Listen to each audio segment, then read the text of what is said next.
Greetings, everyone. Welcome to another edition of the Holistic Human Optimization Show. I am your host, Ronnie Landis, and today we have an incredibly special episode.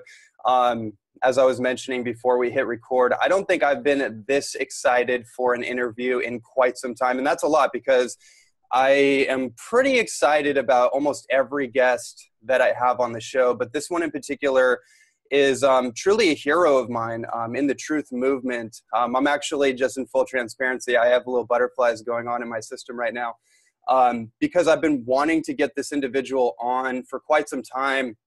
About a year ago, I really dove into this man's work on his podcast, the Unslaved podcast. And this individual has been one of the premier leaders in what we call the truth movement. And, just by the sound of that, for those who are not familiar with his work, you can kind of ascertain what that might mean, especially those who've been following my work. All of you know that I'm very much into dispelling and demystifying some of the let's just say the non-truths when it comes to the health world, some of the controversies in the medical allopathic world, just let's just say the lies that we've been told that have been taking us on rabbit holes that essentially don't serve us and actually are a danger and a threat to our health. And more recently in the last year, I've really been going down the psychological rabbit hole and really looking at the psychic and metaphysical perspective of health at a deeper level. And I have to credit this individual's work for really not only opening my eyes, but giving me a framework that's been articulated and laid out that helped me understand how to bring a new level of my work into the world, which I've been doing. I've been writing a book called The Pathology of Fear over the last year. And as I told Michael Tsarion before we started the interview, it was actually inspired by an interview that he did on his podcast called The Sage and the Psychopath, which maybe we'll kind of brushstroke over that a little bit. But that particular interview affected me so deeply in the most powerful way, archetypically speaking, that it actually birthed an entire book that I'm now working on. And so, it's an incredible pleasure to have you on, Michael. We're going to dive into your work. A lot of people that are listening to the show, a lot of them actually will be familiar with your work. There's a lot of cross connection between our audiences, but then there's a lot of people that won't be familiar with your work. And I'd love to just start this interview off by having you share a little bit about your background, how you got into the work you do, and also how do you define your work? Because I don't want to define it for you, and it might be a little hard for some people if they're thinking of more the conspiratorial ufology type of field of the quote unquote conspiracy field. I don't like that word. I like the truth movement because that really gets to the point of what you do. So I'd love for you to kind of share what is the work that you see yourself doing and how did it begin for you? Oh, thanks, Ronnie. Glad to be on the show. I support your work a lot. What you're doing is fantastic. It's a key part of what I advocate. And we're definitely going to have you on Unslaved in the near future because this is a message that needs to get out, especially with articulate people. It's a message that needs to get out. Physical health is very important, but it needs a spiritual articulation, which you have, and the psychological. So, yeah, I'm really thrilled to know about you and your work. As to myself, it's been a long journey of healing, both on a personal level and then building that into the system. Now, of course, people may not know that is, because we don't often explicitly bring up that point. My focus is more on psychology and the psychological, but the whole point is it's psychosomatic. It's not just psychological. It's very much based in the whole concept of holistic health in regards a direction.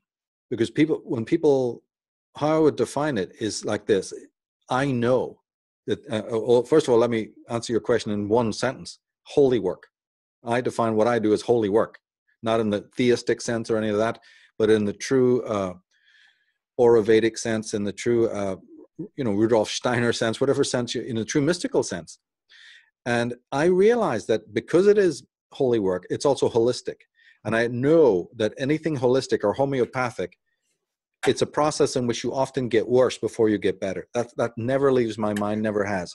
And therefore, I don't associate it with any of the other paradigms of education or instruction, even physical instruction, right? Or college any of that. It's not the same. It just simply isn't. It may resemble that, but it's so much different because its roots are in being and in improving you in all sorts of ways, so that when your journey up the mountain, you're going to see vistas more clearly. But the journey up the mountain also is difficult. The journey up the mountain is a lot of bruised knees, a lot of cuts. And as I said, the way I usually frame it for myself is that it is a homeopathic process, and all homeopathic doctors know that before you get the patient better, they're going to get worse, because it's a cold turkey. It's a withdrawal that's involved. Withdrawal from what? Well, the world, right? The crowd, the mom and dad, the peers. So any work that I do has this homeopathic sort of motto, very explicit. Even though as you work it out in different programs and writings, it may not be so explicit. But David is the same way.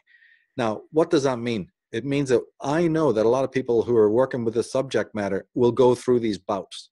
They'll go through this great enthusiasm and moments of inspiration, and then suddenly it lags. And then they in their word, they have to take a break, and all of this. What it means is they're going back to the world. Mm-hmm. Or in some other way, they get confused, even quite borderline insane when you're into, everyone ridicules us anyway for being sort of fringe and freaky and all of that. And to an extent, there's a certain truth there. But what I look at it is that withdrawal symptom. This is such it's like heady oxygen of higher climbs. And sometimes you're not acclimatized to it, and you will have this moment of breakdown in which you either retract and go back to the world as is, thinking that's the solution, or in some other way you get caught in some little, I don't know what, some little cult thing that's happening, or some like flat earth philosophy, or some guru worship, or, the 101 ways that you can get snagged in this movement.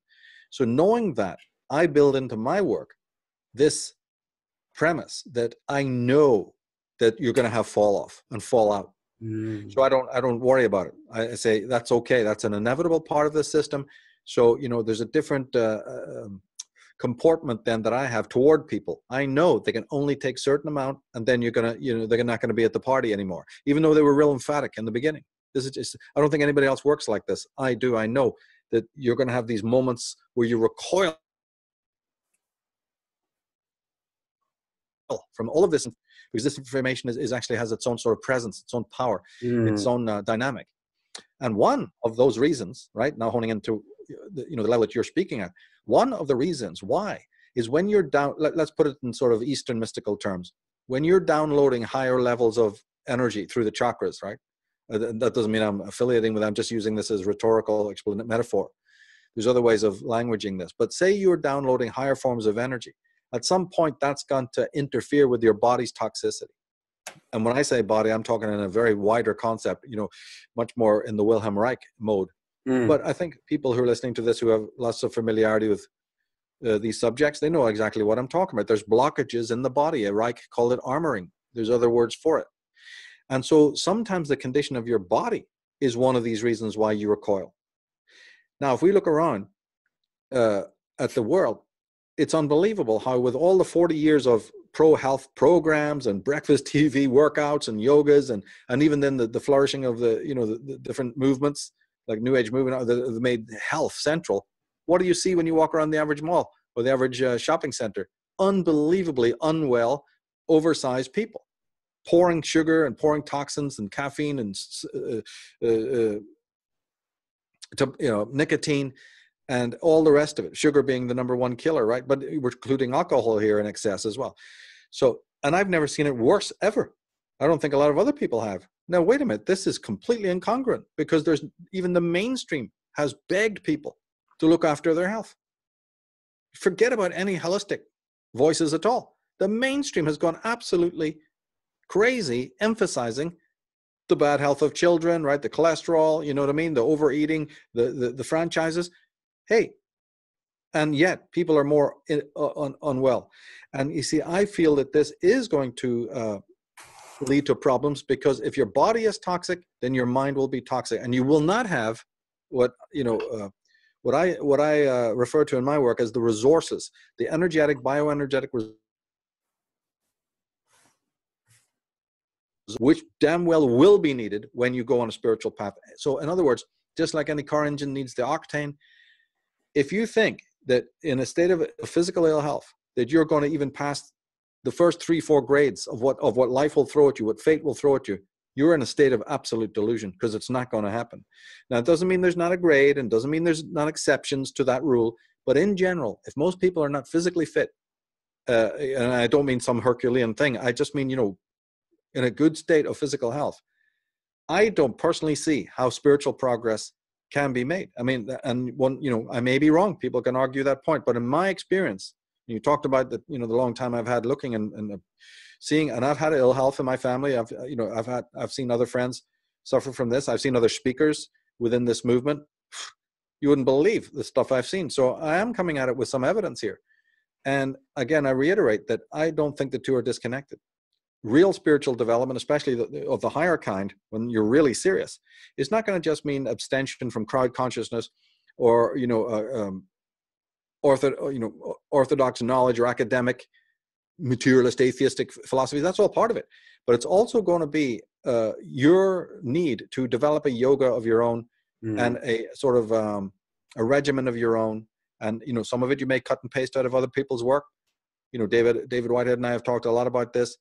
But I'm certainly in favor of Tai Chi, Qigong, the early exercises of, say, the Aikido, and other in the gentler way, before you even maybe go up to a much more, advanced regimen. But one way or the other, you're going to have to take care of the physical body. Otherwise, watch out. There's no way to make emotional or intellectual progress that's really substantial, unless you're also factoring in the body at that point. So that's what yoga is for me, is they say the word means return, right? Reyoking. It's reyoking to what? It's the root of where the bioenergy comes from. But that energy can't just jump to the mind and help you in that intellectual way. It comes through the body. It is of the body. The body is the ultimate cauldron of that bioenergy, and therefore it needs to be reverenced.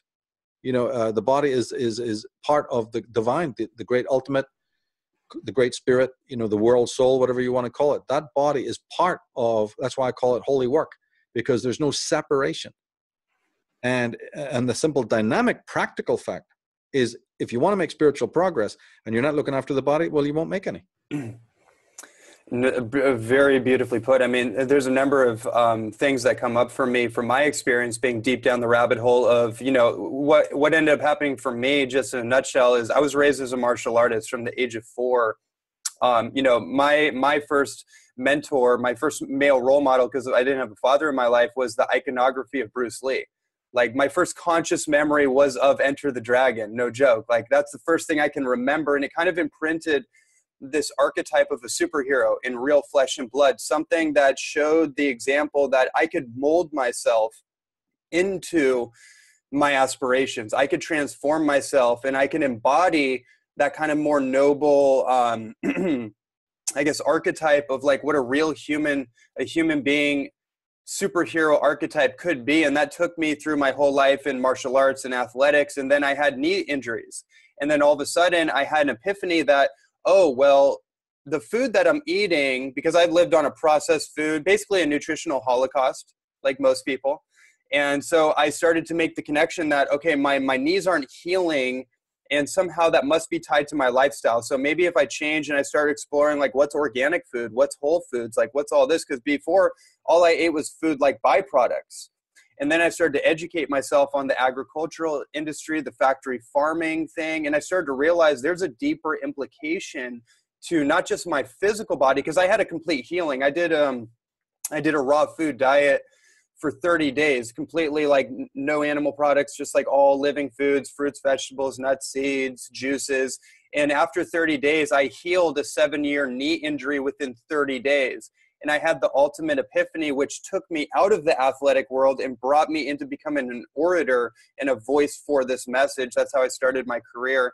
And my epiphany was that not only am I out of pain, but I actually had a moment where I forgot that I was ever in pain to begin with. It was like, it just dawned on me. I was like, there's no inflammation. There's no me icing my knees 2-3 times a day like I did for years. I actually forgot who I was, because my identity had become that person that had a knee injury. So I had to adjust to that. But all of a sudden, it just completely vanished in a new archetype, if you will, kind of like came through. And it became like a superhero for the health and wellness message. to go out in the world and bring this message to people about healing their body. And you know, you make some incredible points. One thing I wanted to make sure that I mentioned was one of the spiritual connections that I got between living foods and just our food in general was that I started to read Ayurveda a lot. And in the Upanishads, there's a phrase that the subtle energy of your food becomes your mind. The subtle energies of your food becomes your mind. So it's like, it's very interesting to really think about that, because all these traditions, the Taoist tradition, Amazonian herbalism and shamanism and Ayurveda and all these great wisdom traditions, they didn't have Wikipedia, they didn't have health coaches and gurus and anything. They had wild food intuition. They had the forces of the elements to guide them, right? And so how did they create this philosophy? They must have known something. They didn't have cancer. They didn't have all these full-blown epidemics that we have just kind of normalized to and just call like, oh, it's normal. Diabetes, oh, it's just normal. It's just a genetic inheritance. Yeah, that's just it. And we just normalized to it. And so what I find really fascinating, because, you know, you mentioned that the health thing, just like all these things, has to be guiding us in a particular direction, right? Like there has to be a spiritual direction to this. And that's really the message that I try to get across to people, is that it's not about a diet. It's not about a particular lifestyle per se. It's about how it affects you spiritually, how it affects you psychologically, right? Like if you know, again, like if we're eating, for example, if we're eating like factory farm animals and there's adrenaline and fear pumped into those animals and every other thing that's going on there, doesn't it make sense that that's going to affect our consciousness? Doesn't that make sense that that's going to affect the decisions that we make? Like our world is very parasitical, as you obviously know. So doesn't it make sense that maybe these politicians, like the politics, maybe there's like people are riddled with parasites, and maybe if we got a colon hydrotherapist and a nutritionist into the White House, we'd have a completely different political system? I don't know. Well, it's needed. I mean, these are the ideals we have to set for ourselves, and even on, as I say, a basic level. You know, in my consciousness, I don't really think about outside of this movement of, you know, the people who are trying to awaken. The masses will always be the masses. Right. And one has to, even though that's a horrible, you know, thing to envision, on the spiritual path, you have to. Once you become wise and once you become really aware of the dividing line, then you never include the horde. I mean, just look at the state of them, for goodness sake. This isn't rocket science. Just go out and sit one day at a cafe and listen to the absolute shit that people are talking, and then observe, you know, the toxicity of their life in a broader way. Like, as you say, the food and the fluoride and the lights, the fluorescent lights, and God knows what else. You know, I mean, just the products people put on their body after all the warnings. I mean, it just doesn't sink in. You know, you can barely walk past people, and you know, when you pass by them, you can smell it. You can smell the toxins on their clothes, the washing powders that they're using, let alone the deodorants. You walk into an elevator and you nearly want to, and it's like, because of the shit that people are, you know, dousing themselves in. And there's no way to, so I've given up long ago, you know, ever worrying about that. But for the awakened person who is genuine and who can, you know, heed, something in them is still awakened enough to be able to heed somebody like myself when I say, hey, it's holy work. You know, that doesn't go through their one ear and out the other going, I don't get that. No. They grab, it's a hook to hang your hat on. They go, yeah, you know, that makes a lot of sense. So if I was to say, oh, you know, what I'm really talking about is framed in the concept of self-sadism. Well, 90% of the people have no clue what you're talking about, because to them, all violence, you know, you're talking about animal cruelty, right? Let's go there for a minute. Ecocide, or animal cruelty, is just one version of a form of violence that man excels at. But how many people know that the external form of violence is only a fraction of the violence that is existing, most of it being towards oneself? That falls on dead ears. I know it does. So again, my message, you know, is always to people who, again, can see sense in that and go, you know something, that's a really key piece. Because then, you know, you're into a different gear, and your process is made even easier because you're handed themes now that really make sense. So to extrapolate just for a second on that point, if it is in fact true that most of the harm we do is to the self-harm, self-sadism, autophobia, all of the things that I, you know, make so central to my work, then your picture, you're up periscope now to the world's problem is infinitely greater than any doctor, any lab guy, any specialist, and you're up there because they don't know anything about this, because they're the ones drenched in self-sadism. Their jobs, their work life, their attitudes, their materialism, for instance, would be one manifestation of this, and all the rest of it. We can't explore that, right? But what we can say is that part of the wrong diet is a manifestation of self-sadism. So when I said earlier that very little spiritual progress is going to be made, people immediately resist. I've made a lot of spiritual progress, and I'm overweight, or I don't do a lot of health. I don't believe it, because for the simple fact that it's contradictory, isn't it? How can you both harm yourself and spiritualize yourself at the same time? It doesn't work. Since most harm is done towards the self, and that's reflected in your diet, you're killing yourself, or the person who takes too much alcohol, or etc. Right? Don't have to draw pictures here. The person who is physically unhealthy is harming themselves. It becomes then a complete contradiction to say, well, no, I'm making spiritual progress on the other side as well. See, I don't believe that. Rudolf Steiner didn't believe that. Krishnamurti didn't believe that. Bruce Lee didn't believe that. Now, there are exceptions to that rule, but those are so far and few between that in general, for the rest of us, and especially for the select group that wants to spiritually advance, they do know, that there's hidden hands of control upon you that stop you from doing that. And they know this. Yeah, well, then there's a few other things they need to plug in. And what I'm also recommending is not some mechanistic, forced regimen. Mm-hmm. That's again not going to happen, right? Yeah. I'm talking about a complete new relationship with your body and the ending of a self-sadistic relationship with oneself. Because everything in this world, even the politics that people vote for and the leaders that they vote for, all of it, everything you could think of that is your experience, is based in your relationship with yourself. I mean, that's the bottom line, and that's what I put the focus on, actually. I love that perspective, and it's so true. Just like as someone who works with people, just to observe people, I like 90% of diet. I don't like the word because it has die in it. I think it's part of a program. It causes people to actually go through this self-mutilation process of just, we don't have to go into it, but just getting themselves on one end of the spectrum and yo-yoing all the way over here. And they never find equilibrium. They never find what works for them because they're looking down, they're barking up the wrong tree, so to speak.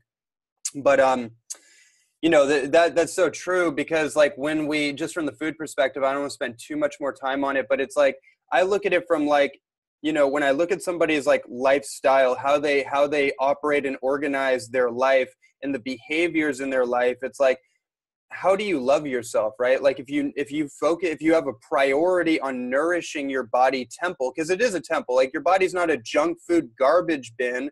It's a temple. It's a holy temple. So everything that I eat has reverence. There's intention. There's a sacrament to it, right? I'm feeding my holy temple. And a lot of times that means that I actually don't eat anything.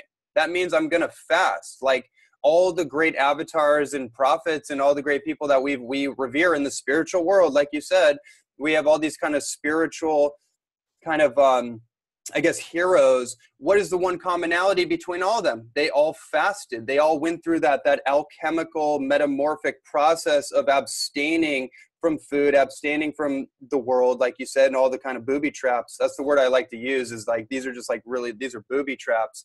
They went through an abstinence process. And I think one of the things that you're bringing up is a cognitive dissonance, right? Where people in particular fields of, whether it's spirituality, new age, even the diet world is running rampant, is where people choose to only see what they want to see, and then they get so hooked in. We call that dogma, right? That's just fundamentalism. And I'd like for you, there is something I want to bring up. Maybe you can tie all this in. I want to bring up the whole idea of selfhood and the murdered self of society, and that tying to ancient trauma, because I think that's what we're talking about. The self-sabotage mechanism inside people that actually causes them to take on subtle death habits. That's what I think it is, and I'd love for you to expand on it, but I'd also like for you to kind of touch on this cognitive dissonance. Well, the cognitive dissonance comes out is a reflection on the intellectual level of the dissonance below. When your relationship with your body is malignant, and it's just degrees of it, right? But when that's off kilter, especially in an extreme way, how can you, it's the point I was making, how can you have then, you're assuming that you're that your reason is operating and that you're lucid. You're not. And at the same time, then we have a culture that in some bizarre twist of what we're talking about is in one sense health mad, but of course underlined not particularly the spiritual way. Look at the absolute nonsense on the infomercials and the selling of equipment and the pushing of diet pills and diet regimes. So somebody go, but Michael, that's all out there. So you're talking as if it isn't. No, but you've got to discern the difference. That's another form of self-sadism. When you will yourself to do something for reasons that are not organic, it's another form of self-sadism. Overchecking your diet, keeping to a regimen, always looking at yourself in the mirror and hating yourself and hating your body. You're not escaping self-sadism. Now the health regimen becomes another act of self-sadism. You see how the serpent is eating its tail? Which is then why I'm not out there myself, doing that, advocating it in the physical way, because I'm so wary. Since my theme is self-sadism, you'd think, you'd be right to know that I'm very wary of anything that re-brings it in another form. The Satan's at the door one more time. I got to pump it. I got to go. I'm not this enough. I'm not that enough. So this is a very fine line, which is why I draw that line between those who can get this and, as I said earlier, those who can't. So it is not about working out in this way that the world appears to be on your side, and that super lit, hyper acquisitive, it's another thing you want to attain, and all of this nonsense. No, you're letting your body guide you. You're ending self-sadism. That's a much more sophisticated, mystical process than just working out and losing a bit of weight. That ain't going to, and that's why some of the fittest people I've known are some of the most pathological people, because these little ingredients, these little footnotes, they were missing in the whole process. So they've attained what they think is a model of physical health. Wow. A lot of people would love to attain that. But yet they're no more clean, morally, or emotionally than any of the people who are, 300 pounds in weight. So one has to very much watch that as well. Because there's built-in issues here. As I said, it's a spiritual holy work, so one has to be very aware of it.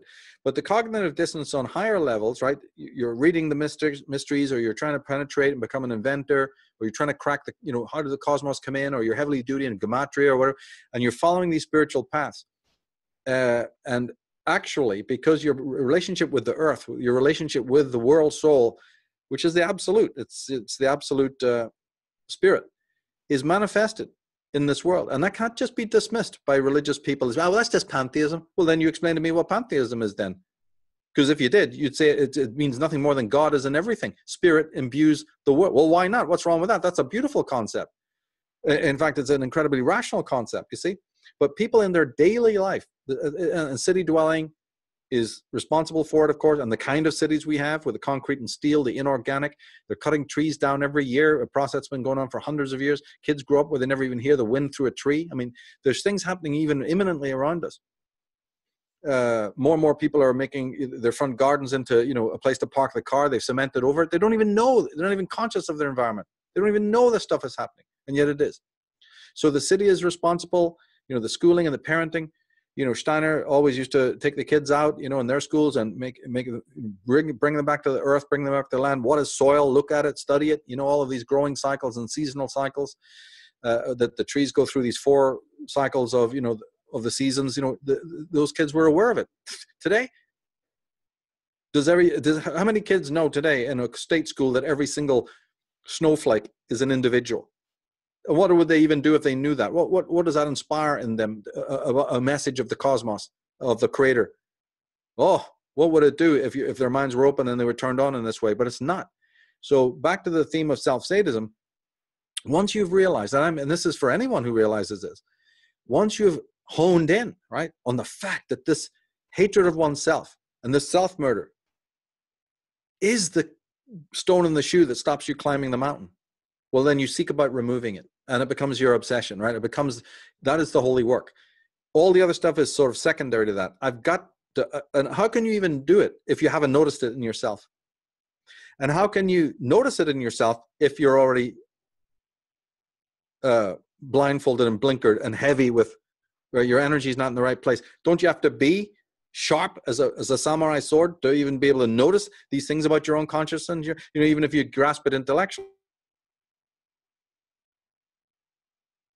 how it is in everyday life. You may not be. So what does fate do? It makes you aware of it by bringing in a sadistic partner, bringing in or a person who's very self-hating in their own life that now is your partner or now is your boss or now is your confidant or even your child, for goodness sake. Fate is going to make sure it does its job by bringing these truths in. But wouldn't it be a lot better and a lot more economical if we had the right, the sort of discernment to notice it in ourselves, how we do it?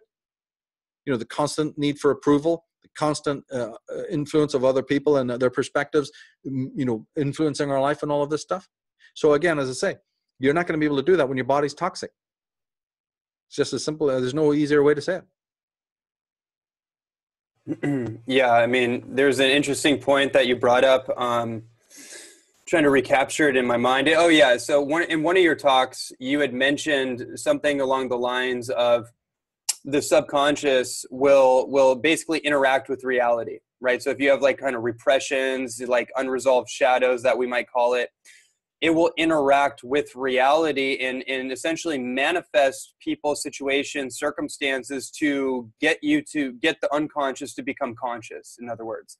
And I think you just kind of mentioned that. I'd like for you to actually expand upon that a little bit, because when you mentioned it, I knew exactly what you were talking about. I've studied Jungian psychology and a lot of the different ideas around it, and I've seen it in myself. I'm still working through them, but it gave me a framework so I could work through this without judgment, without guilt, without shame, because all that stuff comes up through the guilt complex and whatever we're working through emotionally. But it gave me a context for why certain situations, certain people, certain relationship patterns would keep showing up. And it gave me a way to actually work with it instead of repeating the patterns, because I couldn't see why these things kept repeating. It took me out of victimhood, essentially.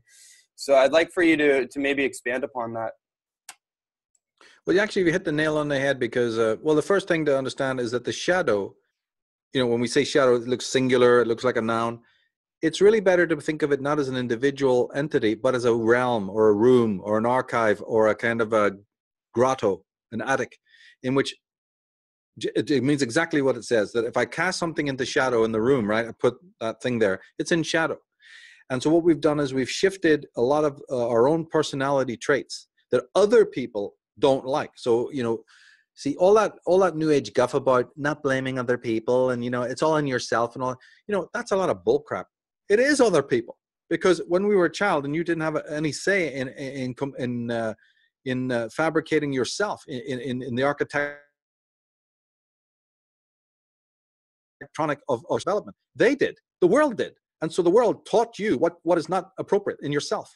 So you threw it into shadow. So it's a realm with a lot of lost aspects of oneself. And then a time comes in one's life, the great rites of passage, where you need to integrate some of those, not all, but some of those.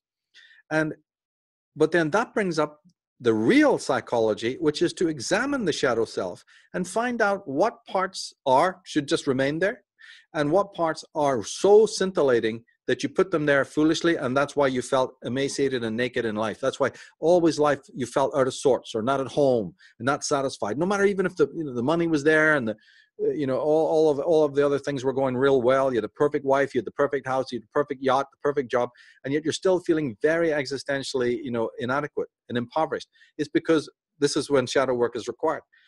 But the analysis of shadow work in each individual's life of what is precious and needs to be really integrated, no Jungian school can teach you. In fact, this is the totally personalistic work. When we talked earlier about how hard some of this was, well, my goodness, the only person who can do that analysis is you, because only you know what is truly valuable, and it's purely an emotional, not a rational synergy. When you discover that part of yourself, you're gonna know it needs to be reintegrated, because it's totally visceral. There's nothing you can do about it intellectually. It's an emotional thing. It's kind of a love at first sight or whatever you want to, I don't know the metaphor, but this is how it's done. Now, none of our educational systems teach this. And even most of the psychologists get it wildly wrong. I've done another podcast on the shadow, sort of debunking a lot of what these Debbie Fords and Deepak Chopras, there's a whole school of misinterpretation out there. They get some pieces true, but they've got huge, huge misgivings. And the biggest misgiving is body work. So we're back to that. In my estimation, shadow work involves the body. It's another word for awakening the body intelligence as part of one's sensitization. See, so it involves a lot of different things. in order to get those things out of the shadow, I mean, that's a physical act. How am I going to get either turn the shadow down so that the light comes on or move them out of the shadow? How am I even going to do that? And see, this is where all the other people fall, you know, their methodologies are almost 99% inaccurate or useless, including the big names like Debbie Ford and Deepak Chopra and some of these other ones, right? These Marianne Williamson, whoever's, there's so many things out there trying to deal with shadow work, and it's pathetic. In fact, a lot of them haven't even understood the first point I made, that it is other people who are responsible for cultivating this inner sensor. You know, it's called the superego, but we don't need to go into that. The sensor by which you do the censoring action is completely the result of the hectoring, you see, and the crowd consciousness. So yes, other people are responsible. You are responsible for turning it around, but that requires heroism, you know, which you alluded to, right? And will, right? You mentioned Bruce Lee and people like that. That's a whole then your spiritual journey has begun. But I just want to focus in on this one point, you see, that now when you actually try to go into that attic and decide what is precious and what isn't, it's going to be a very emotional thing. And it's going to require kind of sensitivity. So again, guess where how you're going to cultivate that? With a healthy body and mind. In fact, it's crucial. It's real shadow work includes the body's sensitization, because otherwise this process of shadow work, I think, fails. And I'll stick by that. I'm one of the only ones talking about this in the entire movement. And I've reconstrued, you know, using Wilhelm Reich and other people's contribution. You know, they didn't say what I'm saying in so many words, but in the preponderance of what they're trying to talk about, George Grodek and even Karen Horney and many others, it ties in completely with what the Taoists believe and what the martial artists believe. And that is that, so in other words, if you're in your front room and you're going to start embodying some of what we're talking about, it means that when you're doing your physical exercises or stretches or whatever it might be, now instead of doing it mechanistically for those other goals, now you understand it as shadow work. And that changes the whole center of gravity for you when you're doing this work, because you now know it's spiritual work. So you don't need to be doing yogas. This is the yoga. You don't need to be doing meditations. This is the meditation. Then you're in a totally different world. It's not, oh, I'm doing this, you know, I like to exercise. What for? Well, I really don't know. It's just keep my body healthy, I guess, to live longer. Or what? No, that can all be thrown out. Or it's derivative, right? It's secondary. The real reason you're doing it is because it is spiritual, holy work. That was implied in the martial art tradition. That was applied in Druidism. That was implied. Go and watch certain films, you know, like Conan the Barbarian, and they'll show you that the pagan way was, the physical aspect was a ritual. The whole movement of the sword, you know, or the sticks, or even dance. Go to the Sufi tradition. Go to these different traditions, and you'll see that the martial arts, you think they were just done, you know, as a pastime? This was a way for you to unite microcosm and macrocosm. But what has happened today is we've got the intellectual understanding of it, but we've failed to understand this more primal understanding. You know, so my work tries to bring that back. So I hope that explains it. And again, people can come to the podcast, watch those videos we've done on shadow work and psychology, and then they'll be able to unpack this a lot more if it's new to them. You know, because it unites two things that are quite different. But the sum result of it is, and this is a way that you can then judge it for yourself whether it's working or not, is the reduction of self-sadism. That's how you're going to test it for yourself to see, what am I feeling? Forget these gurus and goals and all this other stuff. You know, let's see it on a very visceral level, whether your relationship with yourself, which is the basis of everything else. Now, when we look at the malls and the shopping centers and we look at who's being voted in on power, as I said, my formula, my equation was, your people's relationship with themselves is being reflected in their politics. This extra socialization, right? The rise of these bat crazy thugocracy and the socialists is all based in one's individual relationship with oneself. And if it's toxic and unhealthy, you vote in unhealthy people who then want a culture of extremely overweight people who don't mind flaunting it, thinking that's an expression of selfhood. They've totally twisted everything. Unheroic people with unheroic, you know, physiques is now made the norm. These socialists are absolutely knowing that they depend on it. They want unhealthy people, because the new dogma, remember, even underlying this, is that whereas religion was previously the opium of the people and kept them in entrainment, kept them in a state of entrainment, most of the new millennials know the error of religion. And that's the good part, right? That they know that those dogmas don't work anymore. So what did the big brother need? It needed a new dogma. And that's what socialism is. But one of the consequences of socialism isn't just to keep you entrained and mind controlled. It's also to make sure that your vision of yourself is utterly warped and that your self-sadism ratings are skyrocketing. And if they do, then you will not be able to resist the McDonald's. You will not be able to resist the sugar. You will not be able to resist the caffeine and the alcohol and the most of course the pharmaceutical medication, or even the gossip, or all the inauthentic modes. You won't be able to. You won't have the will. And so this is what our work has to combat. And such brilliant points. I mean, it's so well tied together, and it kind of makes me think about why is it so challenging for most people to change their lifestyle in the first place? Like, most people don't think about that. And yes, there's the psychological piece, obviously, but then you put in the social acceptance piece. I know for me, when I went from whatever I was doing, I can't even remember, thank God, but whatever I was doing, I changed into getting more into vegetarianism and opening up to, like, I didn't even know vegetarians existed, believe it or not. Like, prior to that, I thought it was some kind of myth or something. I had no framework for it. But once I opened up to that and I got on YouTube University and I started exploring these things, I was like, wow, there's other people out there doing this. They're thriving. They're having incredible healing stories. Oh my God, this must be the missing piece right now. So it opened up my frame of vision. It opened up my world. But you better believe there was a lot of like opposition. There was adversarial kind of energies from my family, from my coworkers at the time, from people that were on the standard American fare, that were used to me being a certain way, going out to the bar, going out to do certain things that I all of a sudden, because I started cleaning up my body, all of a sudden my spirit awoke to a different level, and I became interested in different things. I became interested in a different path. And so that put me in conflict with the old self and all the people that had become comfortable with who I was to them.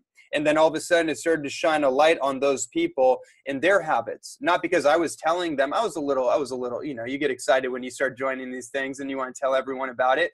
But I wasn't trying to change anyone necessarily, but just by me changing, it started to shine a light on some people, and some people got the message and they were inspired by it.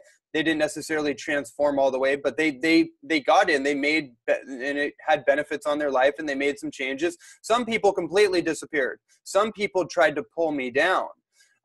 So just like with all of this work, whether it's through the nutritional piece, it's through the psychological, emotional, it's the truth movement as a whole, the work that you do, I think it's very important and valuable for people to understand that when you change your course, when you reroute your course in life, there is going to be opposition. There is going to be some kind of adversarial force that happens, and it's a natural thing, of course. Like, you're changing the ecosphere of what your life has been and all the people involved, and you shine a light on just by you shining your light, so to speak, you're kind of shining a light on the incongruencies of other people's inauthenticities, and there's going to be challenges. So I think that's a valuable point for people just to understand.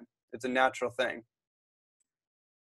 It is a natural thing. And again, there's so much of the, we talked about some of the spiritual consequences of not doing this, right? Like, you won't be doing the shadow work. You won't be making true spiritual progress. You won't be sensitizing yourself. All of that's going to lead to chaos in the spiritual realm. And then there's the political. Let us make no doubt about it, that this new group is voted in by people who have given up, abnegated, and who are deep self-hate. And they will then continue to rely on that. They will have a message that is actually toxic to engender more and more toxicity. Now, there's other sophisticated ways to look at this, like in my Dragon Mother. If people go to dragonmother.org, they can see 2 articles there. The second one goes into regression, a sort of a new slant on regression, which includes a lot of what we're talking about, by the way. And it certainly shows you the political consequences of regression. So it's filling out that word. It's giving a new sort of it's giving a new vision of that word, but still very consistent with Freud and Jung as well, but giving a little bit different slant, but in modern context, so that we can immediately diagnose the things we see. This is important as well. But again, it all comes back to the way we treat ourselves. Now, we're living in cultures, sadly, right, that don't want us to give meaning to our own lives, because that's what this is all about. The measure of doing any of this work that we're talking about will be the reduction of the feeling of self-sadism, which is the true enlightenment, and also a greater grasping of, giving meaning to yourself. And another way of saying that, to make it even more concrete, is you'll move from a recreational and simply occupational existence, which is what most people are locked into, to a vocational. Now, you've already attained it. So your personal journey where you are, Ronnie, is indicative exactly of what I'm talking about. By finding your vocation, and that'll just continue to branch and blossom as you age, right? And you don't know what you'll be doing in 10 years, but you've already set the groundwork. You see, the soil, you've already opened that door. And so for other people as well, the deep sense of meaninglessness that they have is because they're caught in the recreational and the occupational. And that's fine. We need to be, we need those things as well. But they're never feeling that they've reached their vocation, as whatever it could be. And even when maybe they, like I said, lick the window and find out, there's other drag factors that say, oh, no, you don't want that. And I've met a lot of people in my life like that, where they have maybe 6 months or 9 months of experience of something wonderful that, somebody else saw in them. Say, hey, why don't I could open your door to this or that, and they go, this is amazing. I'm so glad. They're crying tears about it and all, that they're so happy to be turned on to something they never, like you said, when you were surfing, you found these incredible truths, right? Yeah, 9 months later, they're like running a mile from it. So, one had to study that incredible dichotomy and this weird contradiction. And that's when you come to the things we're talking about. It's all in somebody's psychology. There's a fear. You're writing a book about fear. Fear, shame, guilt, all these comes into the picture. It's all shadow work, because that person has seen a vision of themselves. I mean, this is incredible when you conceive of it. Like, say, in my life, if somebody held up a flame, a torch, and said, here's what you could be, I'm kissing their feet. I'm all ears, mate, right? Yeah, this is for me. Other people aren't like that. Whether they see a vision of themselves, one day it just comes to their mind. Great mathematician, a great inventor, a great social worker, they have a vision of what they could do to change things. Or somebody else says, I see that, don't you know you're a really good, you have a really mathematical, geometric mind. Have you ever thought of being an architect? Or, what about sacred geometry? You ever thought of being an artist? And they're looking at you going, no, I never thought of that. What's that all about? Right. So either it comes from somebody else, which often it does, or something you spontaneously work out. Why do people recoil from that? Why do they start it up and then they backtrack? Or like you say, in health regimens, we see this a lot as well. It's all because of the self-hate that is so deeply seated. See, you're conditioned for self-hate. Remember you said about talking about the ancient trauma? Forget your ontogenetic life, where you're programmed from your parents and the society and the schools and the peers and the media. This programming is millennia old. Now, granted, at the same time, 21st century is the process from that ancient catastrophe, that age of cataclysm, has been a process of healing, but it's by no means to be considered a straight line, anything like efficacious. It's had major pitfalls. We're ready on the precipice again to have the whole thing, all the development, all the progress utterly implodes. We're right there now, believe it or not.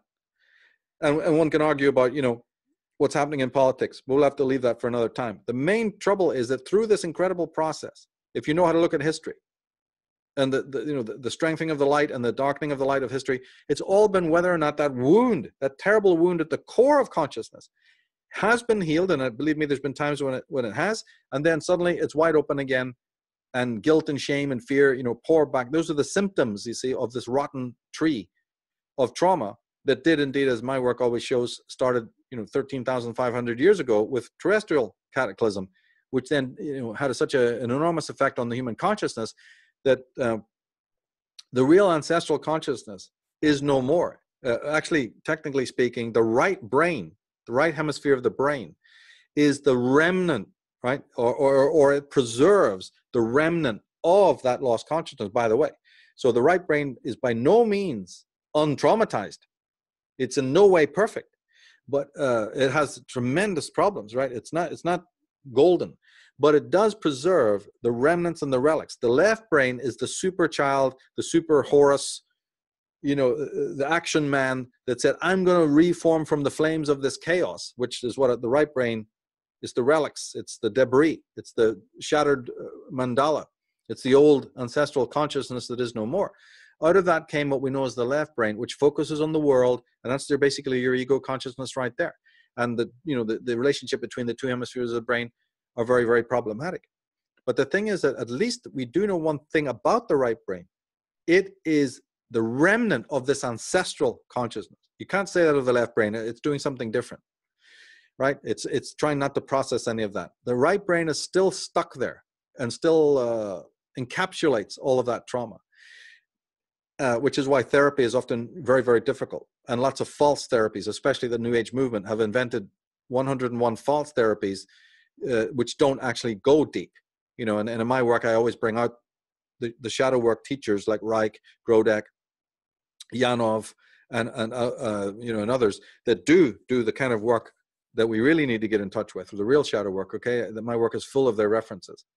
So, just again, to make it clear that although history has been a process of healing, and one has to see it as that and acknowledge great advances, at the same time, there are still enormous wounds, raw, very painful, just back of our consciousness. Now, this is known, it's a form of PTSD, right? And it's a form of kindling, what the modern doctors call kindling, which is trauma that's there, latent in the cells and nerves and meridians of the body, in the bone marrow, etc. It's right there in your being, but it never becomes conscious. It's suppressed by the left brain. It's suppressed by the sympathetic system, but it's still there burning away. So that's kind of what I'm talking about, a deep ancestral form of this that they don't acknowledge. Even the neuroscientists who know more than I could ever know about right and left brain, unfortunately, they deny the spiritual aspect of the right brain. You'll never get them to admit, what's really going on, although they do toy with us a little bit. They concede a certain amount, but never enough, as to what I've just said there. But once you embody this in your own mind, though, things really, really become clear, meaning that this tension exists within yourself. You have two hemispheres of the brain. You've got the mind and the body, right? You've got the masculine and feminine polarities within yourself. You've got the will to action, to create, to strive, right? And finally get up to the vocational. And you've got the depressive, unheroic, withdrawal, apathy. I ain't got the energy, I've got no heroes. So we're schizoid, we're Jekyll and Hyde. And so the person, I've made it up, for the last 20 years since I was shoved into this career, I've said it from day one, there is no way that anyone can go out to the political platform, into that pigsty, and affect change if they're not clear, if they haven't done their shadow work. And this does mean the physical, but on the whole, the person who is not psychosomatically pure will never be able to win, to create better cultures and societies and political parties, for the simple reason that evil wins every time. If you're not sensitized with discernment to know evil when it's smiling at you and comes in the full light of day and says, hey mate, I'll work with you, how can you ever affect change? So the person's consciousness, you see, has to be very, very discerning and pure. How can you possibly be that kind of Sherlock Holmes person, without also being in homeostasis physically? I don't see how it can be done, and it hasn't been done. That's the whole point. It hasn't. And there's so many points that came up. One of them is, what you led into, which is an idea that I talk about quite often, is this idea that you're kind of gifted a glimpse of what you can become, and then that puts you in a particular position, right? It puts you in an interesting kind of peculiar position where you have to reconcile who you've been and who you currently are in order to actually, ascend, so to speak, into the embodiment of what you can become. I always look at it from the perspective that the future is informing the present versus the linear perspective of the past is informing the present, which indicates that it's just a reoccurring pattern if I think of it that way. But what if my future self, my future interdimensional possibility, without going into quantum physics and all that stuff, what if there is an aspect of me that has already been through the journey? And what if these insights and intuitions and instincts that help me navigate the journey, the morality, the moral compass, so to speak, that's trying to get me to live a congruent and authentic life and trying to pull me away from the distractions of the inauthentic world. What if that's actually an aspect of me in the future that's trying to communicate with me and show me what I can become, and also show me the booby traps that it had to go through so I don't have to go through it, and I can evolve beyond that future self. Kind of an interesting conversation. If anything, it's an interesting kind of thought process for me personally, because then that allows me to kind of tune back into magic, right? Get out of this atheistic, scientismic, materialistic kind of frame of reference for the world I live in, like where everything's linear, 1 + 1 = 2, et cetera, and there's no real magic. But to me, that's a very magical perspective, that my future self, or the possibility for what I can become, in other words, the ideal, is communicating with me, and it's giving me an opportunity to live up to my potential. Yeah, it's beautiful. That's exactly right. And time is a key part of this. You know, in Path of the Fool series I did, in cards 6 and 7, time became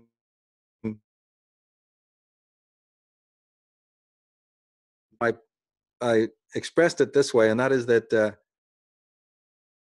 you won't inherit anything ideal, anything perfect, if you keep, if we keep replaying the mistakes, right, which was the past. So, but the past then becomes translucent when you realize that all those mistakes are there now to teach you how to not make them. I mean, it's brilliant. The past is a brilliant thing, even if it's so filled with, crime and injustice. Yeah, but it's the past. What more of a schoolroom do you need to teach you not to do it? So history is the greatest schoolroom. But out of this dynamic, right, of the present and the past is the future. So when we don't inherit anything good, anything perfect, and we're not, look at our cultures and society, even with all the great geniuses, before us, then there's something wrong in that dynamic, right? So now what you're talking about is a future, what's called prescience. And I believe it. I've even had experience of it, that there is a way that our self knows what's lying ahead. And we don't want to get into Anthony Peake and the daemon, and this could go on forever, right? I'm just keeping it real simple. There is something within us that kind of inexplicably knows what lies ahead, and then there's a reverberation, right? People have prescience. Now, and by the way, having it can work both negatively and positively, right? There's two results of having this sort of future sight. But the positive aspect would be that some part of us is so conscious about, making sure that our future works for us heroically, that we're super conscious of it. And I think it's a good thing. I think it should be taught to children to be aware that don't just have heroic thoughts and then let them, like we said earlier, sort of fizzle and fade away because of the voices of other people or just your own laxity. No, be so passionate about what it is that you want to see in the future that, damn it, it's going to be created. Heidegger used a German language which is translated into English as "for the sake of." And that meant that it was future. It was all based on his future, because future for Heidegger was the most important tense, right? And one of the other concepts he had, what humans do, and they do it completely invisibly to themselves, which is another bizarre thing one could talk about, but we won't have time to get into that now. But he mentioned this "for the sake of," and therefore he said that the world and all the things around you are basically instruments, sometimes tools, for the sake of. Because I have wood and a hammer because I'm going to build a house, right? I have my friendships because these are people who think like me about whatever, right? So all of our thought is geared towards who we're going to be in the future. But you see, what I was saying earlier is that has 3 components to it. You can either register it as on a recreational level or as on an occupational level. Now, you're seeing your future, but through what lens? The way to see the future is through the vocational lens, because then your future and what you're going to build there is far greater. But doesn't that mean that your parents must then teach you heroes and put heroes in front of you? There is no way. Okay, as I said, everything has its exceptions, and maybe on your own, like I did, you could find those heroic characters. I think you mentioned earlier that you'd been very inspired by Bruce Lee, right? So you find, but not every kid is going to find the C.S. Lewis and the Professor Tolkien and and somebody to inspire them. It's getting less and it's getting more and more hard, in our age, actually. I think it was actually easier in the past, where heroes were, sort of louder and bigger, whatever, right? Now, in fact, if you watch a lot of the children's programs today, the heroes, so-called, are actually anti-heroes. They're quite demonic. I wish we could explore that longer. Not all of them. There's some of them that look demonic are actually quite positive. But there's also media outlets there, that are putting in front of children very evil, demonic, sort of anti-hero, heroic characters that the kids are taking for heroes. So, I mean, there's a whole subject there. But healthy family always, puts you in touch with people who have done great things, like Amundsen, the great Norwegian explorer. I mean, the list goes on, Giordano Bruno, whatever. Or a more contemporary figure, right? But we are now living in an anti-heroic culture. Remember I said that the political parties want you to feel that way because they know these mugs will vote for them then. The more unhealthy, the more toxic, the more self-hating, the more that you're going to project that out and vote for that kind of government, until we're left with this monstrosity, this octopus that is so utterly unheroic that it destroys Western civilization, which is built on heroic patterns. So there's a tremendous statement here. But when you describe time,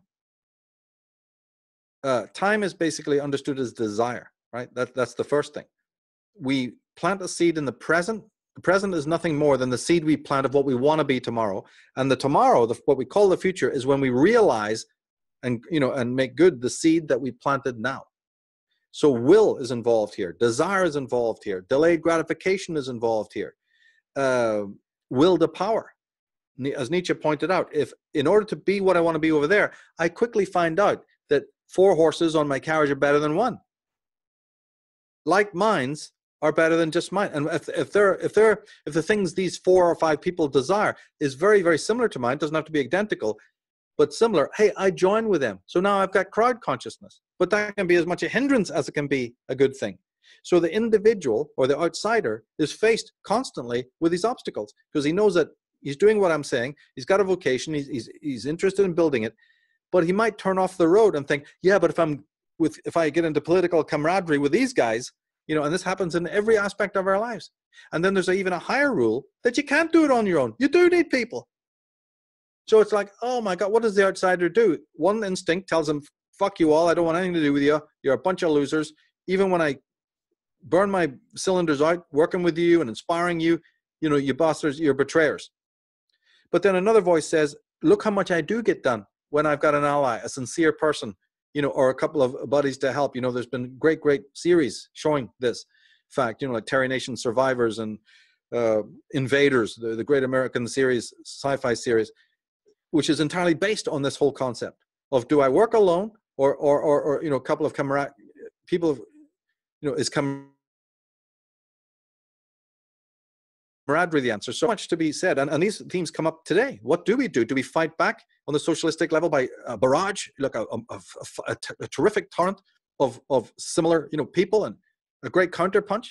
And that would mean, right, strength and people and getting into the face with such powerful arguments that we destroy them? Is that what, or is it going to be, no, I just retract, I don't know what's going on in the world, I'm just forget about now, I'm closing the door, I'm doing my yoga, I'm taking care of my kids, I'm walking my dog, I don't really care. If the world blows up, okay, it blows up, I'm little me, there's nothing I can do about it.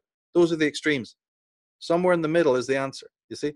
So I'm not an expert. I'm learning as I go. Anything that I'm teaching people, I've learned myself, and sometimes even in real time, And then there's the work of decades that comes from, stuff I've done in the 70s that I'm still an advocate of, or in the early 90s, so it's a combination of things. But time is an unspeakable part of this. And again, in Path of the Fool, I refer people to, I think it was cards 6 and 7 and a little bit of 8. We went into this thing and so deeply about the nature of time, how it connects even to your mother, and delayed gratification and so many other factors. Because remember, mother is connected to food. Mother is connected to nurture. Mother is connected to the stomach, to nurturement and your survival instincts, and whether or not she's taught you to delay gratification or not. Half the stuff we're talking about comes from the mother herself and her personality, whether she's like that, or at least her tuition to you, or it's absolute failure. So there's a lot can be said even about the female psyche. We've gone into that in Dragon Mother. It's a key part of all of this, whether a child grows up to be heroic or anti-heroic. It's going to mean life or death for the planet. This is so brilliantly put. And just on that note that it kind of creates a little segue, and I know we can't go too deep into too many things now, but it does bring up this whole sage and psychopath archetype, because one thing that I really I derived and extracted from that talk that you did, and I highly recommend everybody go to unslaved.com. We'll also have that in the show notes for everybody. One of the things that I extracted from that entire talk was this idea that the sage, the psychopath, the hero, the villain archetype, in their maturation, they kind of parallel each other. They're more unique. They're more alike to one another than they are to like the commons, to the masses. And so there's kind of this interesting dynamic tension between the two, and they're almost like fascinated with each other because they represent the different side of the coin, and they have to make moral decisions, or they have to make decisions along the path. And then at some point in the maturation, there's like a destiny that's chosen. There's like a fork in the road, right? Where there's essentially a responsibility that's taken or not taken. And that's what I interpreted from, is that one chooses, like Batman, for example. I think that's one of the greatest, or Star Wars. I think those are one of the greatest kind of representations of this, like where Bruce Wayne turns tragedy into meaning, and he decides to take total responsibility for that, and to alchemize it into a way to help people, and also to project his own, the darkness that he suffered onto those who prey upon other people, right? He used it in a positive way, but then like where someone like the Joker or any other villain, they may have been traumatized, but instead of taking up the mantle of meaning, they decided to take meaninglessness, nihilism, and then they descended into chaos, and then that creates kind of this kind of split. That's kind of what I took from it, and I'm curious what your perspective on that is. Yeah, that program, I think, was 2 hours, and how much can you do on this vast subject in 2 hours? I like the way you said that they're connected. They are. I think that's mostly fate doing that. I don't think they themselves see any real similarity, but I believe there's it's part of the mythos, right? It's part of the mythos. Jack meets the giant on the road, or meets the guy who sells him the beans. These roads are going to run parallel, like you say, Sherlock Holmes, Moriarty, right? Or Jadis and Aslan in the C.S. Lewis. This is huge. I mean, this is one of the biggest themes of all, and it will never die away because it's archetypal. So even though individual people might not find any similarity between one another, it's there all right. It's implicit. And of course, in some sense, for a while, as the roads become parallel, they're sort of seeking the same goal. It is power. Even the sage is looking for a kind of power. Let's not deny that. It's that he finds out later on, sort of just what I said a few minutes ago about he realizes the will to power, which is just a more raw political base level exertion of the will, is really an abuse of the will. So he may use it, he may have to. Like great coaches are very spiritual people, but they know how to kick your ass too, and they know how to use the will to power to get some discipline into your damn system. So they're using the will to power. So the sage learns how to use the will to power, but he transforms the will to power later on to the will to meaning. The psychopath never learns how to turn off, like you said, to turn off on that road. So they're similar to a point, and the sage starts to realize that the ingredients of the will to power aren't that wholesome, even though, my God, he can use them just as good as anyone else, and all sorts of achievements can be made. He is a moral being, and I mean this in the highest ethical sense, right? In other words, his morality isn't just necessarily being done for the approval of other people. Look what a great guy am I, this kind of thing. He's doing it because he's in touch with the divine spirit, right? He damn well knows that there's an afterlife in which you will be judged and things like that. He's working on a totally different frequency, right? And he doesn't want to hurt himself or hurt the spirit. I mean, it's a very deep thing. The psychopath doesn't believe in himself because he's self-sadistic. He doesn't believe in any spirit. So he doesn't believe in any afterlife in which you're going to meet your crimes. He doesn't care about harming himself because the psychopath is born out of harming himself. And he doesn't believe in any God who's going to surveil his actions and who might be, judging him in the afterlife. There's your differences. So it's incredible dynamic to look at, actually. Now, I would also go so far, I think I did in the program, to show that they do learn from each other, though. in open court. Well, we know that because most of the psychopaths today, as we talk, are running to read books on psychopathy. Since there's so many books out there on it, don't you think the average psychopath and narcissist isn't thumbing them every day to upgrade his camouflage? You bet he is. And so, in my message, should the sage be studying the psychopath and the narcissist? My psychic vampirism website is dedicated to that, right? And more will be said about it, probably down the line. But that work is one of the older works. That's a work that dates, from 2003 when it started to form, and I did my first interview on it with a Canadian George Rideout in 2007, I think. And then it took a while after that to make the program, but that's been an ongoing unfolding of this very thing. And Tsarion Psychopath was pretty much the next installment, a really good program we got a chance to do. But my God, the similarities are unbelievable, and you can learn from both. Just like the psychopath is now learning in real time from the books that have been written by sages to say, heal from a trauma or heal from narcissistic abuse. Who do you think's reading those books? Who do you think is most fascinated with them? Who's trying to upgrade their toolkit so that they can, it's all about camouflage in the first place. The psychopath can't exist without being the wolf in sheep's clothing. He knows that better than you do, and he's always ready for an upgrade. The sage must then turn and say, I just study evil all day long. Know thyself, know thine enemy. Yeah, know thine enemy and what weapons they're using. There can be no victory without it. Even if you only gain a certain amount of knowledge, that knowledge is priceless, because, as I say, it will also assist you in the shadow work of discerning what is within yourself that is truly something that should stay in shadow, or something that can be let go on parole. The beautiful, sophisticated aspects of yourself that mommy and daddy didn't like, the high discernment that you buried, the incredible questioning and criticalness, and the lack of hypocrisy, where they taught you to be hypocrites. And all of that, you have to go through that. That is spirituality. You've got to go through that and say, I'm going to redeem that. Well, a lot of that is done through physical movement, because your memories will come out of your very system, out of your fibers. Right? Memory isn't just something in the brain. Memory is something in the very fibers of one's being, in the meridians, in the cells. It's cellular memory. It even goes deeper than that. Like I said, this kindling, right, that is housed in the right brain. Every single traumatic memory, not just of this life, but of the past, but let's just focus on this life, is contained in the right brain. That's one thing the neuroscientists do acknowledge, and acknowledge very strongly and rightly, that in your right brain is the memory of every single trauma or bruise, to your ego that happened. And so a kind of therapy is no therapy if it's not awakening that. But you can auto do it by conscious yoga methods. But as I said in the very beginning, once you do it, there'll be a need to retract and recoil. You won't have the will, because these memories will have a dual effect. The promise of enlightenment and freedom, and I'm free of it.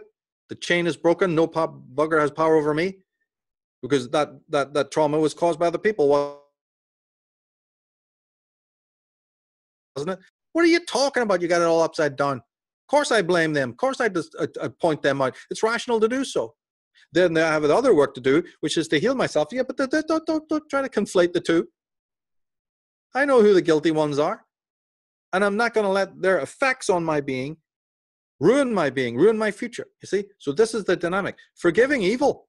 Who gave you the right to do that? And in forgiving evil, you do nothing but perpetrate it. It's just to let off that evil needs.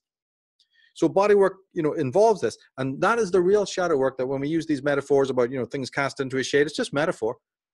But what it is it's a metaphor. You know what the shadow is? Your body. Now we can make it really explicit.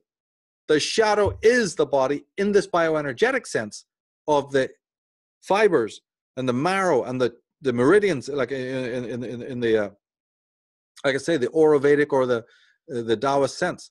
In those meridians of your being, in the chakras, if you want to use the Vedic way of talking about it, but just literally in the fibers of your being, as well as the brain, is contained all of this trauma. And then when you start the process of bringing it out, unfortunately, there is this dualistic effect where you can be,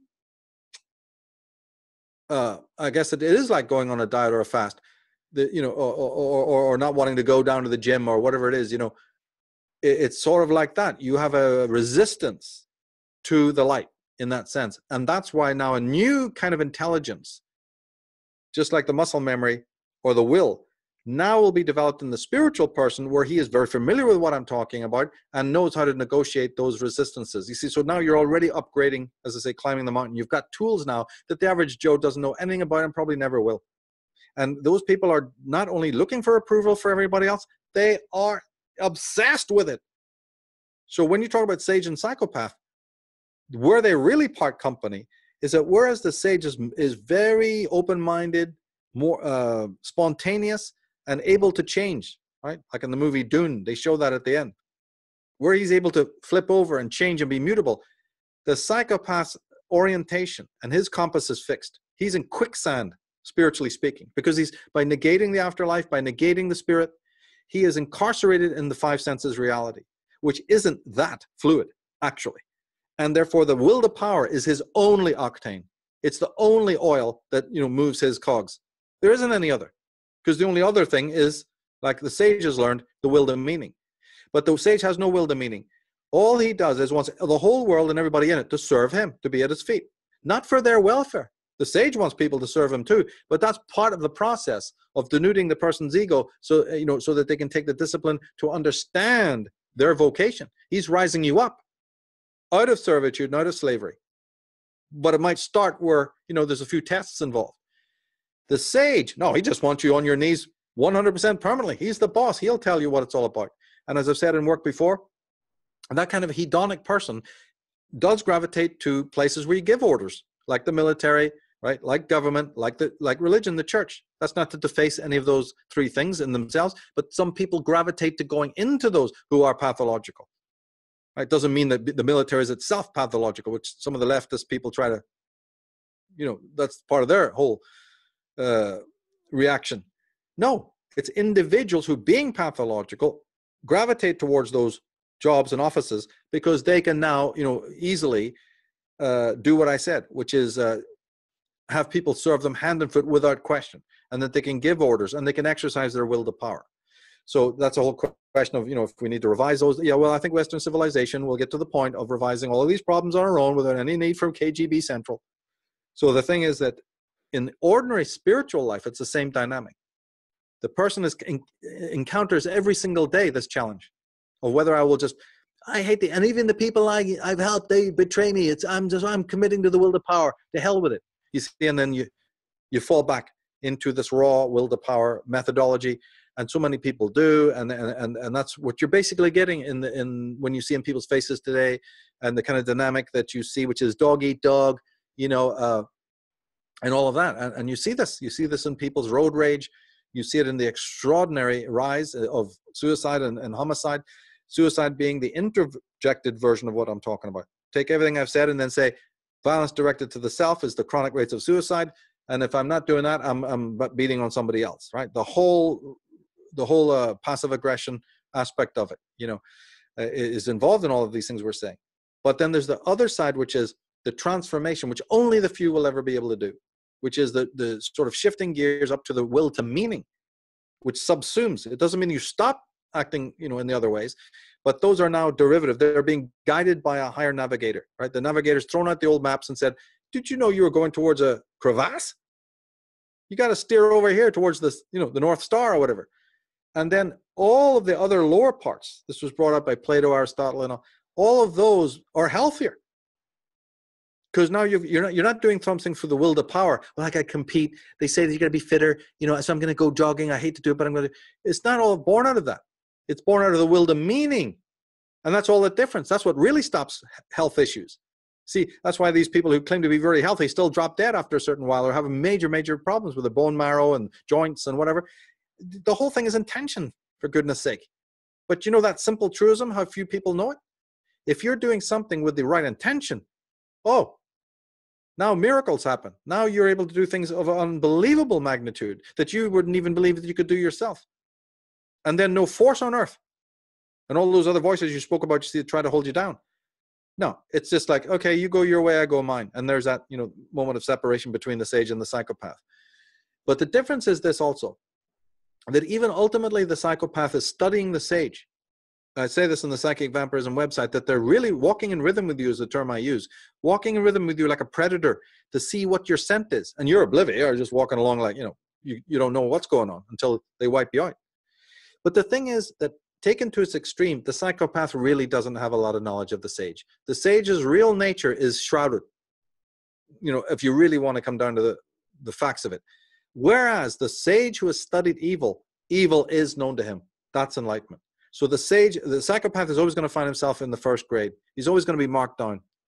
Whereas the sage has a knowledge of his own, of the true wisdom, right? River. But he also knows completely the nature of evil. It can't checkmate him anymore. It cannot do that. It cannot hide its true nature. So my work has been entirely based on, as you well know from the start, about study evil, study it, study the weapons they're using, brush up on that. It's deconstructive work. But my goodness, how much more vocational and spiritual wisdom you will have at the end of it. Indeed. Yeah, I mean, one of the things, the word that you've used many times that is really in my mind right now is psychic immunity. And it's like, how can you inoculate yourself if you don't even know what you're inoculating against? It's like, I'm not going to go into a whole vaccine thing, but like, that's a representation of that particular energy in my world, right? And what manifests that in Monsanto and GMO foods and that whole particular, if you want to call it an archetype or an archetypical representation in my world, that is the adversarial opposing force that is evil. Like, what else are you going to call it? Like, we can't sugarcoat it. Like, that is the vehicle of evil in this particular framework, in my particular world. In your world, you have, and that's also just on a side note, that's what I love about bringing people like yourself together, is that we can facilitate all the pieces of a much bigger puzzle. So we don't get too locked into just what our work is, like our own kind of myopic focus of like, okay, I'm doing the health and nutrition and healing thing. And then these are the pieces that I work with. It's no more compartmentalizing, right? Like it's like, we need to know the full picture of good and evil so we can navigate in the world, because it's going to show up in all different ways, right? Like just in the way that we navigate our life in the world, and to be able to have these conversations is really powerful. And and that's why I was so attracted to your work, because, being in the spiritual, metaphysical, new age type of communities and navigating through that, and really starting to, as I awoke and got more kind of solid and integrated within myself and started studying, rock solid psychology, I started to notice, there's a lot of people that are very one seasonal, that are very hyper positive, and at first glance it seems like a very like uplifting thing, like, wow, so many positive people, so many optimistic people. But then when you start to get to know people, and triggers and different things start to come up out of nowhere, and I started to think to myself, like, wait a minute, this wasn't happening to me before I had my kind of my spiritual awakening and my this new road. Like even in that world of processed food and like repressed trauma, like my family, we weren't dealing with this level of like spontaneous triggering or one seasonality turning into like a total nightmare. It's like, it's very fascinating. So like one of the things that you talk about a lot is like the plight of the new age kind of, or demystifying the new age world. Not to say that it's all one way. There's benefits and drawbacks, but I love how you kind of articulated and kind of just open a bigger picture for people. Because I had to learn that the hard way. I had to really start to see the drawbacks of not integrating psychology into kind of these like so-called spiritual or nebulous, I don't even know what the word is. You know what I'm talking about. But like, so anyways, just to tie that thought together, the psychic immunity, how we can't inoculate ourselves psychically if we don't even know what's in front of us, right? We don't even know what the challenges are. Because we're living over here, we don't want to look at it. It's like, no, evil doesn't exist. The more I focus on it, the more I look at it, I'm feeding it, I'm giving energy, but all the while it's parasitizing you. And it's actually how a parasite works is it tries to hijack your consciousness and reroute your mind in a distracting direction, so you don't see it. So the immune system doesn't see it, so you can't see it, so it can do its thing, and then before you know it, you're done. Yeah, that's why evil wins a lot of the time, because a lot of the things that we do to facilitate it are non-conscious, and that's where the immunity is built. Just like in a physical immunity, you build it, and it's a deconstructive by getting shadow work is getting rid of that shame, getting rid of that guilt, getting rid of that fear, and then you feel lighter because of it. See, the sage, another difference between the sage and the psychopath is that as the sage does progress, and believe me, his hurdles are infinitely greater than the psychopath. Psychopathy is avoiding all of those awakening of the wound and awakening of the trauma, right? He gets other people to do his bidding. The sage's journey after he's gone through these obstacles is to get wiser and smarter and more light. The psychopath gets dumber and dumber and dumber and more dirty and stained as he goes. So it's really the ultimate diagnosis is in the end of their road. It sounds in a way sort of anticlimactical to say that, oh, I got to wait for the end. Well, I didn't invent that. That's fate, mate. You could be living with somebody all your life in your family that doesn't show their traits until they're now given power. What happens when that brother that you just thought was absolutely wonderful, right? But now he's given the reins of power in a company or a business or in some other situation where you're dependent on him, and he's made all these promises, and suddenly he completely capitulates, becomes an alcoholic, or sells it out, or in some other way, reneges on what was said, or a mother or another colleague down the line, showing that now that they've suited up, they capitulate. And even in yourself, you're going to be faced with those challenges, you see. So but as I said, the sage becomes a sage mostly, when you're talking about the future and the importance of it. Yeah, in the future is really where that attainment is there. But you have the future as a mental concept in your head. And it's extremely important that you do, because many of the great troubles with teens, right, their depressions, their suicidalness and all, is because one part of their psychology that Freud called the ego ideal isn't functioning properly. And that is directly related to parents. So again, this bullshit that tells you that nobody else is responsible but for yourself is so vapid and so disgusting a lie. Because the programming that led your ego ideal to fuse is directly connected to the parents and the upbringing, and also of the wider family, and then again of the wider community. If it's functioning, then in a person who's gone through living hell even as a teen or a youngster, but because this ego ideal is working, and they can, like I said, find a C.S. Lewis or whoever, right? Somebody that's inspiring them, a Khalil Gibran or whatever, right? Or again, a more modern figure. Those people can go through the same quagmire, but still retain the wings to fly, to the mountain peak. So this thing starts in parenting.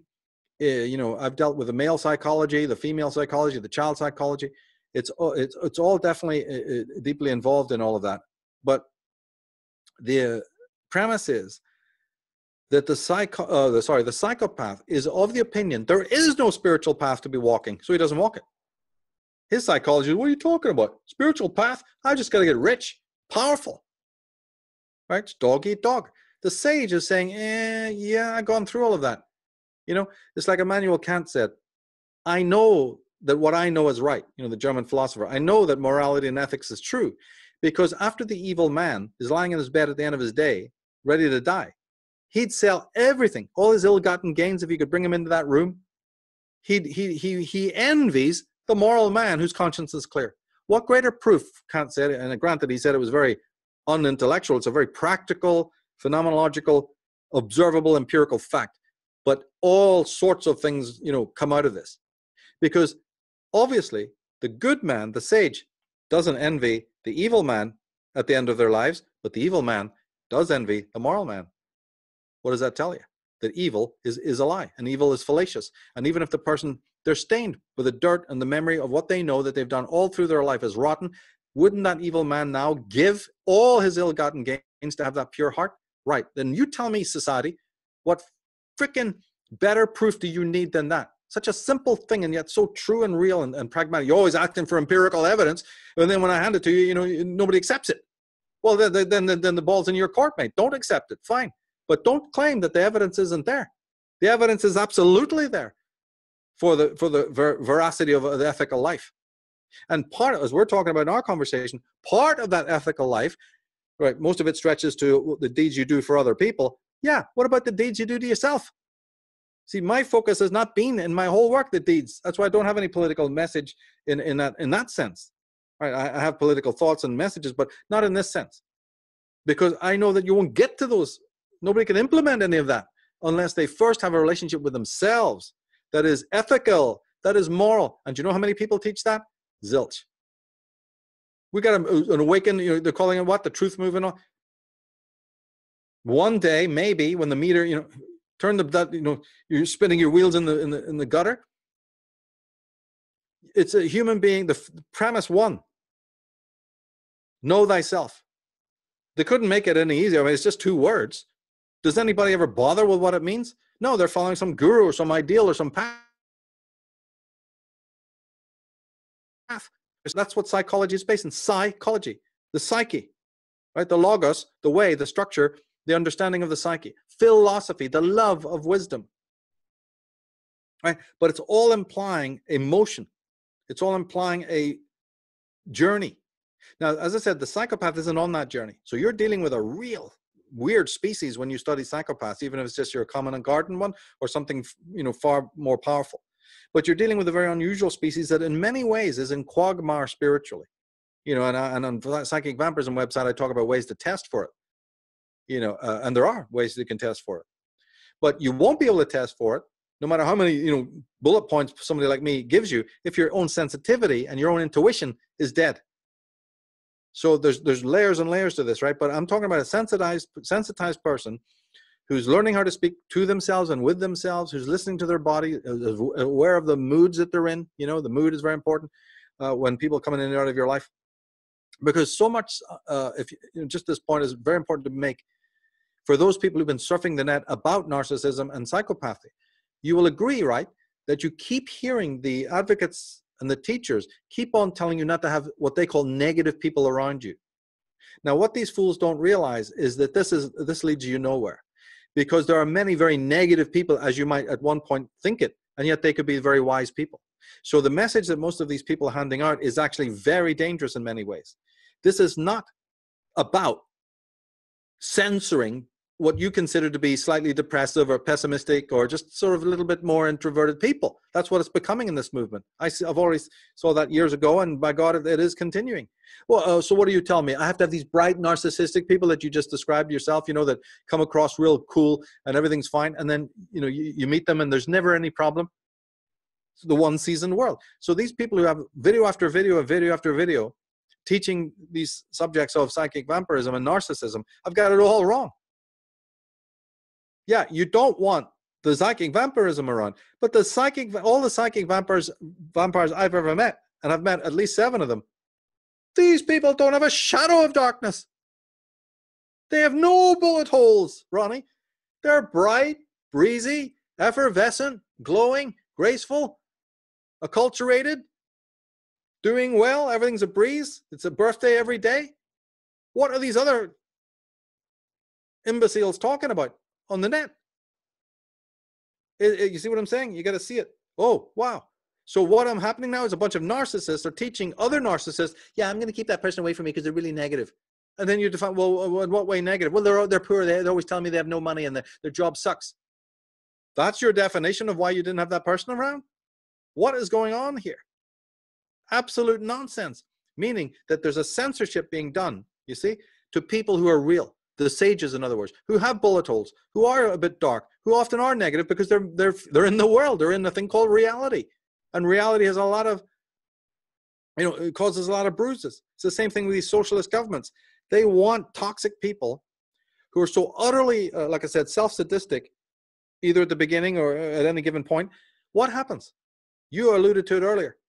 The bad diet and the pharmaceuticals enter in at this point, because the more and more this vicious cycle between the voter and the socialistic type of government who keeps them ill health, the more and more that voter is starting to feel uncomfortable in their own life. We've already said they are uncomfortable, but like I said, the sage's road is towards light. The psychopath is towards death and decay. So in this person who's already self-sadistic, it gets worse and worse and worse. So as they vote for their illustrious leaders that they think is going to change the world to a vision of paradise, they are getting more and more deranged and more toxic every day. Who do you think comes in to solve that problem? Well, we already know. It's Big Pharma. So on top of all of the other things about your foods, you know, and your consciousness, Big Pharma goes in and say, we know that the feeling of existential, right, crisis in your life and toxicity is even deeper in just the passage of the last 10 years. We've got to make sure that you're on this medication. So, as we know, from the reports, the records of people taking this, even at different ages, is it escalating? It's absolutely incredible. It's absolutely skyrocketing, both in England, Britain, and also in America. And then the illicit drugs like meth, same thing, 40% up, 40% up. The police can't handle it. That is exactly the evil that I say needs to be studied. But you can't study it and come up with political solutions. They're psychological. They're always psychological and about how somebody is avoiding giving meaning to their own life. Psychic evasion, coupled with psychic self-sadism and all the rest of it, the autophobia, the stuff I deal with, in my work. Then when you've understood these principles and precepts, it's for you, then to go on like you're doing and then say, hey, for me, I want to, this will mean this. And for another person to say, it'll mean that. This is not a one-size-fits-all Michael Tsarion, spinner rack book. This is a journey of discovery, and it does have those goals at the end. Wisdom, yeah. Respect for spirit, because you would not want to harm spirit by your immoral acts. Once you understand the whole dynamic, the evil man doesn't care. He doesn't believe in a spirit, doesn't believe in his own being. In fact, that's probably the key. His real psychopathy is born out of his own self-sadism. It's born out of his own poor, negative relationship with himself. God need not even be involved in the matter. Spirit, or the universe, or the culture, or like you said, animals and their welfare. The man who's dead to himself, who secretly hates himself, even when he's got that big Prozac grin on his face, or he gets his high from kicking other people around, so he's always in a good mood. Of course the vampires are in a good mood. They're sucking you dry. They're dumping all their negative energy into your field. Of course they look great. Of course they're always happy in the middle of chaos. That's not spiritual. These dumbasses making these videos and try to make you, think that it is. I'm not going to have any negative people around me who pull me down. You haven't even got on the first level yet of understanding what's going on. The happiest people are more likely to be the vampiristic people, because they ain't got no problems. They've dumped all of their psychic energy onto you and other people before you. That's why you want to be around them, because they feel very effervescent and untouched by the problems of the world. Wake up. I mean, that's so key. That's so key to this. And I think there's a difference between optimism and perpetual happiness. Happiness is an emotion. It's transitory, just like everything else. There's a full spectrum of human emotion. I talk about that a lot, that we have to be spectrum specialists instead of just focus on one little color on the color wheel, right? We have to encompass the full human experience.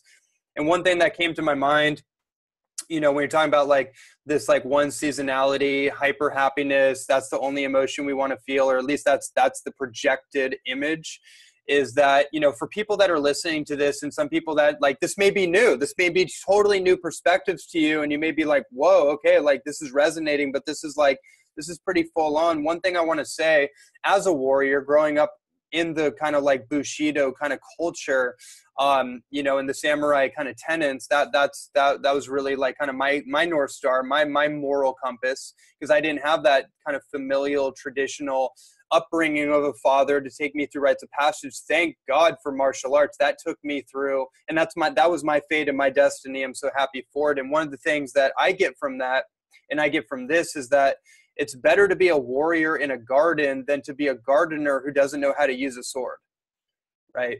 Like that's how I sum it up. It's like you may never need to use the sword, and hopefully you don't, right? We're not advocating going out there and slicing down illusions and delusions and cutting people out of your life or anything. But we do want to, that's the psychic inoculation, is that you got to know what's real. You got to know what's going on, and you got to know what the adversary is. Like, you got to, that's it. I don't know how else to say it. It's like, better to know how to use a sword and garden and take care of a garden and promote beauty, but also have a sword available just in case someone tries to stomp on the garden. Yeah. And this is what's missing in our culture. That's is one thing, I'm very skeptical of Eastern teachings and philosophies usually. And I've tried to make why clear in various articles and what have you. But the one thing that the Eastern traditions, particularly Zen and Taoism, have brought is this warrior mentality that used to be in the West. It really did. And it's nothing, the world, the nature has its own immunity. right? It casts off the rotten fruit. It has its winter cycle. Living in a one-season world is what our media has created and what people want for themselves, these banalities. And partly it's just programming. You know, the member said you're running from this old trauma. You know, our upper structures of consciousness, even though we're glad to have them, the ego structures, they're still built out of a dissociation, which is ongoing healing. I'm not asking myself for healing in 5 minutes. This is going to take history. This is going to take more process. But once you understand the dynamics of ego consciousness, then you don't have big expectations for them.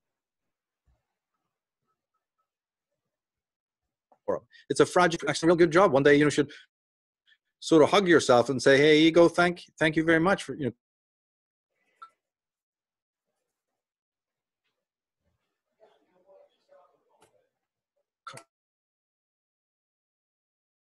you've brought me this level of consciousness is deeply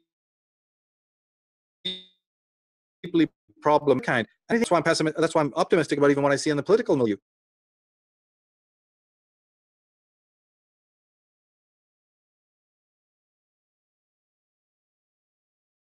In the headlines, what's wrong with that?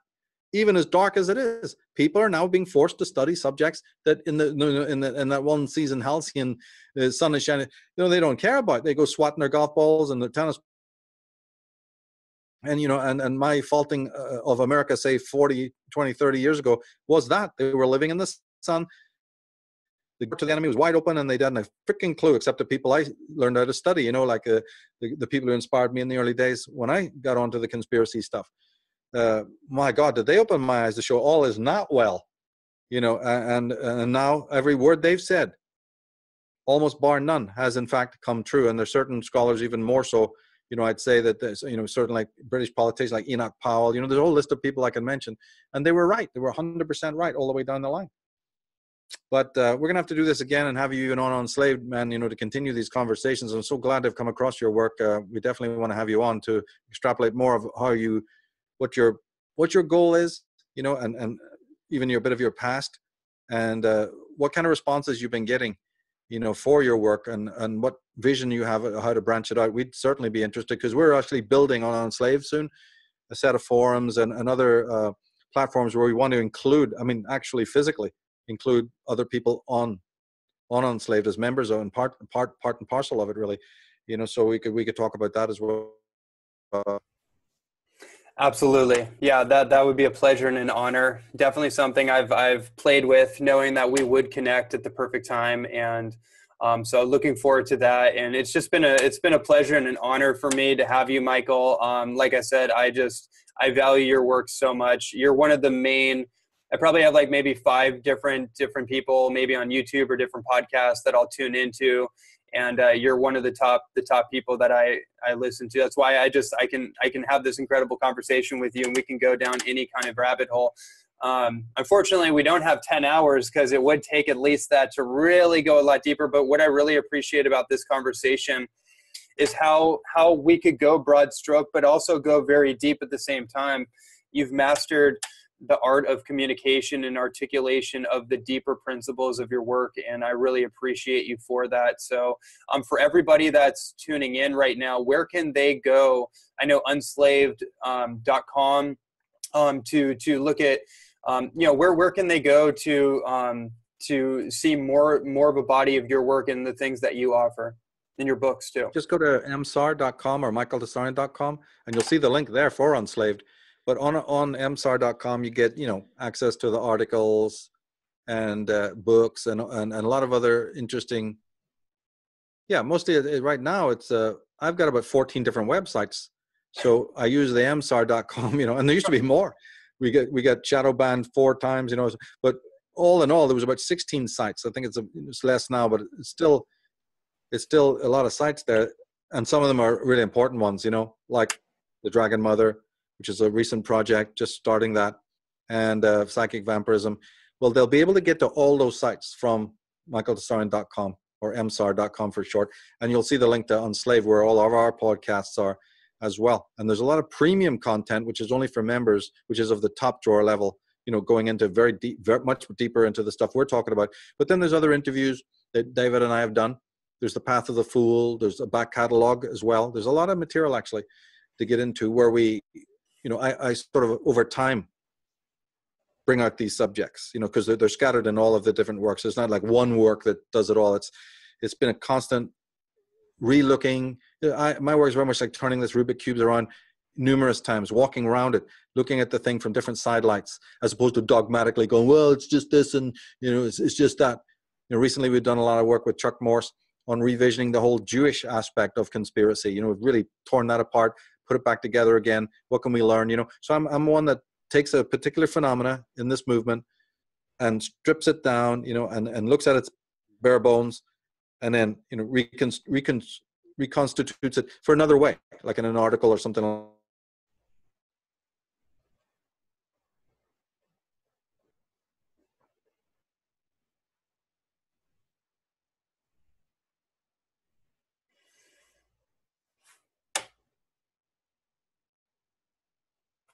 Right and left wingism, the whole 9 yards. So that we've been doing, but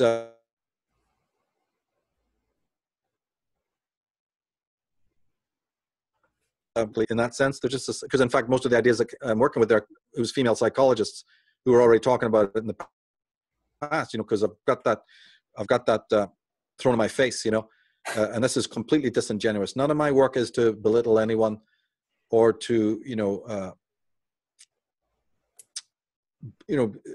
cast blame.